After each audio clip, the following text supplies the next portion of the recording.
you have nothing else to make compost with, grass clippings are a great use for this particular application. One thing you want to keep in mind is make sure you haven't sprayed your grass with some kind of toxic spray that's supposed to make it green or wonderful or lush. What you do, you can either cut it and let it go and then rake it up, or if you have a bagging system, that'll work great as well.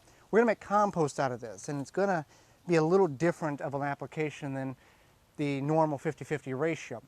Greens, this is a nitrogen base. Now if you look carefully in here, there's a lot of brown type of material. This is not just a giant glump of green grass. There's some dead grass in there, some leaves, some other particles. So it's gonna have a small ratio.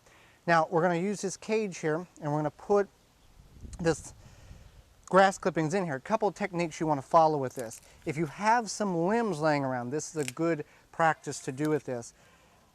Just put a few sticks and twigs every few feet or so.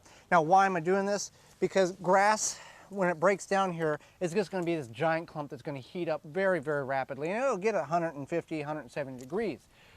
That's fine, but it will get so hot that it will start to get lack of oxygen in the center because it's so compressed.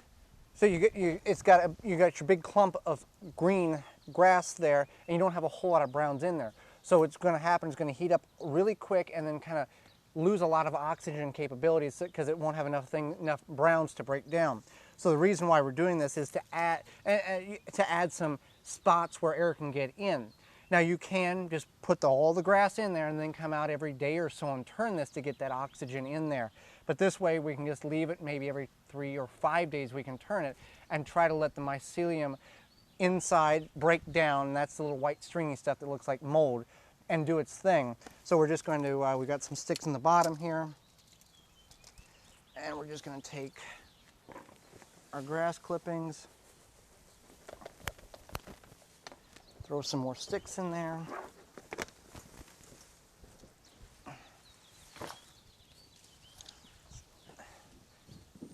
And this has just been sitting in the bag for about an hour now, and you can already feel the heat that's starting to build up in the grass.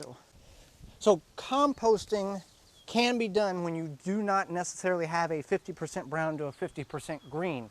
This will take a little different practice towards it.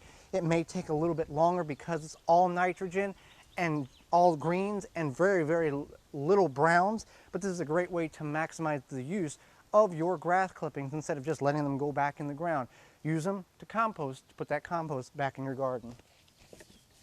For more information, please visit thewiveggardener.com.